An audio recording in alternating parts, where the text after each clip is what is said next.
guys, it's Knockout21. Here we are again with my latest review. Here we are going to be reviewing San Francisco Rush on the Sega Dreamcast.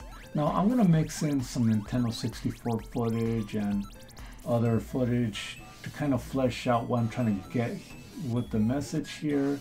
But basically, San Francisco Rush 2049 is my most favorite racer on the Sega Dreamcast. Despite this, after playing some of it in arcade way back when, I do feel a little disappointed, and I'll get to it when, further down in the video. But in the meantime, let me begin by saying that this would probably be the final Rush game that was ported over from the arcade.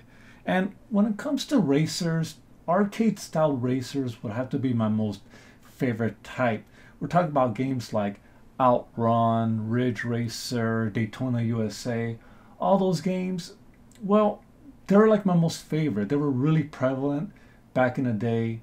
But as the arcade scene waned, well, so did these type of racers. It made way for games like GT, Gran Turismo, and Sega GT and Forza Motorsports. And those games are fun and good and all, but they are fun in their own way. I'm not saying that they're bad or anything. They're fun in their own way. I actually enjoy a little bit of Forza myself, but I prefer something with a little bit more style, something that really blows away the presentation. It blows things out of the water in that aspect. Anyway, let me get into it. Now, San Francisco Rush 2049 is packed with a lot of stuff to do, a lot of content. Of course, the goal of like any racing game is to get ahead of the pack, but we'll get there. You see, to kind of flesh out what this game has to offer, they added a stunt mode and a battle, player versus player battle mode, something similar to the likes of Twisted Metal in a weird way. But the main course though would be the racing, the circuit, the practice mode, the single race. This is the bread and butter of San Francisco Rush. And the goal of these races, of course, is to get first place or a high ranking or a high position in a race. And well, if you think this is going to be a cakewalk, you're sadly mistaken, because the AI in this game is brutal. These computer controlled cars are like masters behind the wheel. They know what line to take, how fast or how slow to go in any particular corner, and getting ahead is just nearly impossible. But there is a way. It's not like totally hopeless. The key to getting ahead in this game would be the shortcuts. These paths are hidden throughout each and every track of the game and are pretty necessary, especially when playing in higher difficulty circuits such as the Pro and Extreme circuit. The key is knowing the track layout and having pretty precise control of your vehicle. If you don't have that, you're going to have a tough time. But with a little bit of practice and a little bit of patience, you'll get the hang of it.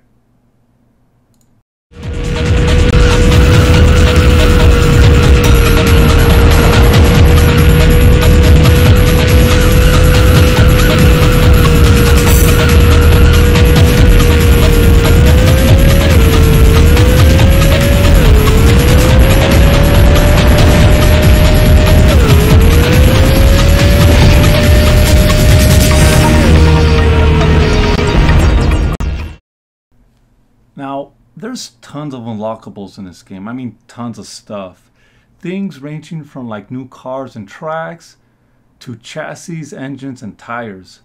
Things that can modify your vehicle a little bit. A lot of this stuff, for the most part, is fairly easy to get.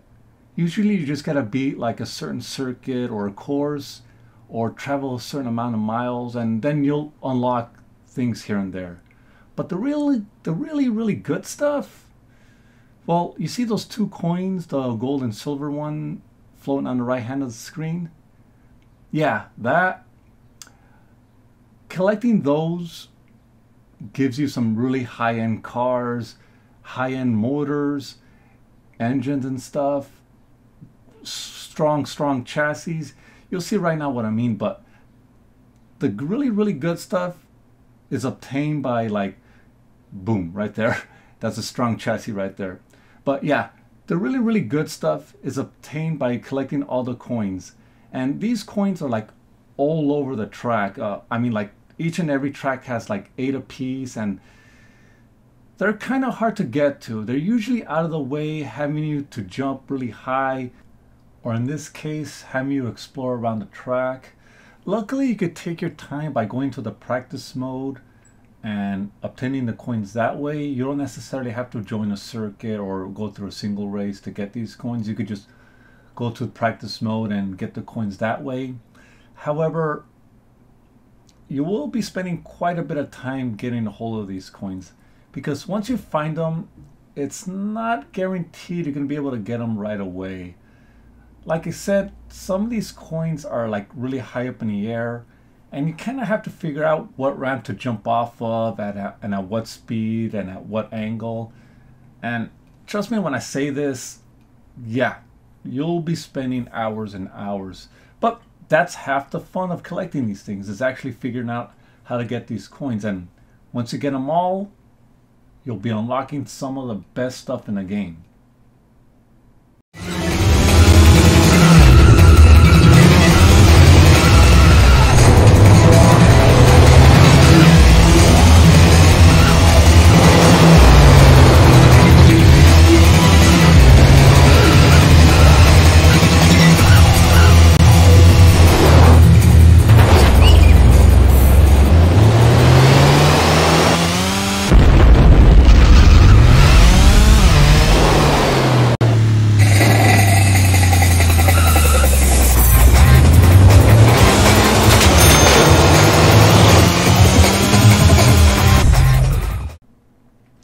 Okay, I really didn't know how to present this mode. I tried to write a script for it, and well, I just came out wrong, so I'm just gonna try to say this off script. But basically, the stunt mode is something really simple. It's came out of left field, especially for a racing game, and the idea of the stunt mode is just, you know, do stunts. You force your car, you make your car jump up in the air, have it flip around, rack up points, and the more points you accumulate, the more courses you unlock. And, you know, the more courses you unlock, the more access to gold and silver coins you get. So if you're the kind of guy that wants to unlock every single car, every single engine, every single frame, every single tire, all that stuff, you're gonna have to get kind of good at the stunt course. And yeah, it's one of those things that might be kind of like, you know, annoying, but once you're at it, it's actually pretty fun. It's a nice little addition that they included here in the game. Okay, you gotta excuse my poor performance here. It's difficult controlling 2 controllers at once. But this is the battle mode. It's something similar to a game of Twisted Metal. Not as elaborate or as fun. They kind of crowbarred this mode in for like multiplayer. It's okay. It's, you know, it's somewhat enjoyable. You could play up to 4 players. There's about 4 arenas you could play in. And it's semi-fun. It's not the main focus of the game. It would have been funner if they could have included some AI bots to challenge, and who knows, they could have done something more with that. But this is a mode that they just crowbarred in, and for what it is, it's okay. Although I would have wished they would have like done something more with it. But still, it's alright. It's a nice little addition to the game. Controlling these vehicles, well, they control fine. It's just that the physics themselves aren't exactly the same as the arcade. You see, you tend to jump and slide around a lot, and when you don't make it right, you end up losing control. Turning and accelerating is actually pretty good because this game uses analog triggers to like brake and accelerate. So that part right there is awesome, especially when you're trying to have full control of your car's speed. That's excellent right there. But like I said before, when you jump off a ramp or something, you gotta land just right, or else you're just gonna be flipping around and losing speed, losing your position, and it doesn't get fun. I know that I added retractable wings to kind of mitigate that, but like I said before, the key to this game is actually utilizing the shortcuts, and a lot of these shortcuts have to be done flawlessly, and if you're not on point, you're gonna end up losing time or your position, the thing you do not want to do in a racer like this.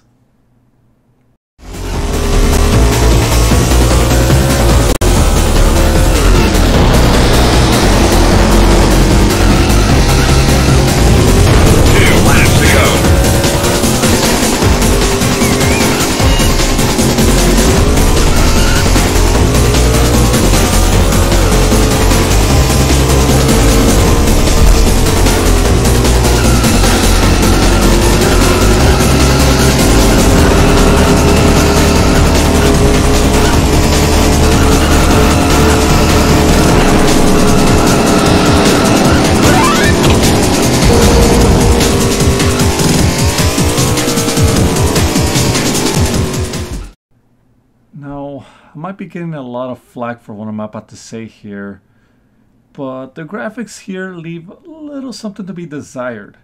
And don't get me wrong, but it looks like they reused the geometry and assets from the Nintendo 64 version, and then just sharpened up a bit instead of taking them directly from the arcade. Now, there's nothing wrong with Rush 2049 on the Nintendo 64. It's a good looking game for that system. And getting the graphics cleaned up for the Dreamcast isn't a bad decision. But when I look at games like Daytona USA and Sega GT, I know the Dreamcast can handle the arcade version. Still, despite that, I gotta say, the game still looks good. Not too bad. There's a lot of special effects, good texture use, a lot of color. Pretty bright compared to some of the stuff that would come later down the line. This game is actually pretty bright and colorful.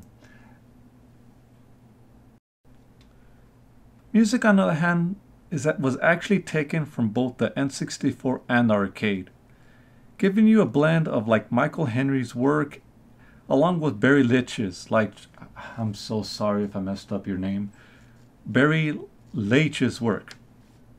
It offers a nice variety of high rhythmic tunes and something akin to electronic trance, which is pretty fitting for the futuristic setting that 2049 takes place in.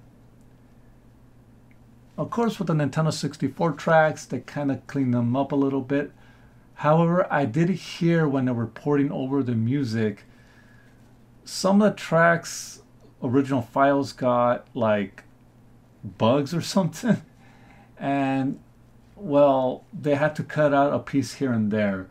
I really don't notice anything. I'm guessing it's a very minor cut. But that's hardly... Oh, man, that was the baddest explosion. But that's a minor thing. The music came out great. My personal favorite is actually Garage. And, yeah, that I really don't know much what else to say about that. It's really good music and definitely keeps you in the game.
have it, guys. San Francisco Rush for the Sega Dreamcast. Yes, I know this is 64 copy. I don't actually have the Dreamcast copy in hand, but still, it's a fun game. Lots to do, lots of unlockables, loads of multiplayer content, and overall, you're just gonna have a blast. Now, I gotta give this game a B. Now, the thing that keeps it from a perfect A would be a couple of things. Not so much the graphics. The graphics, they're fine for what they are. They're excellent. Some of the cleanest graphics I've seen on the Dreamcast. But I've played Rush 2049 in arcade back in the day, and my most favorite track of them all was The Rock. If you guys don't know, The Rock was a course on Alcatraz Island, and it was my most favorite track. I would play that like maybe 7 or 8 times out of 10 every time I would play Rush 2049. And the fact that I didn't make it on a Dreamcast or even on a Nintendo 64 was disheartening. It was like kind of a slight blow. Not too bad, but it was a slight blow. It was also missing a couple of cars here and there, which kind of hurts it. What could have made up for it is like perhaps some even more content, maybe like an old course from one of the original San Francisco Rush games, or some of the classic cars from like Rush USA or like Rush 2. But they didn't do anything else to, like, you know, make up for the loss of that last track. I know they were working on it. I know they were planning to put that course or that track in the home ports, but they just didn't have enough time. And what's the real kicker was that I legitimately thought that it was in the game. There was a music track called The Rock, and when I saw that, like when I was playing, like scrolling through the music all those years ago, I legitimately thought that The Rock had to be there, and I did everything. I played every circuit. I definitely like got first place on every track. I tried so hard. Okay, God. I did everything I could, thinking that in the end of the day, I would unlock The Rock in San Francisco Rush 2049. But I did not know that it wasn't included. The only thing included was the music track, but not the actual course. So yeah, I was a little bummed out not finding that track there. But it's still a fun game. I do definitely recommend it. It is getting kind of pricey, so if you plan to purchase this game, just be prepared to spend over like $65 for a complete copy, $35 loose. Now, with that said, I have to state that recently there was another game released, Cruisin' Blast on a Nintendo Switch.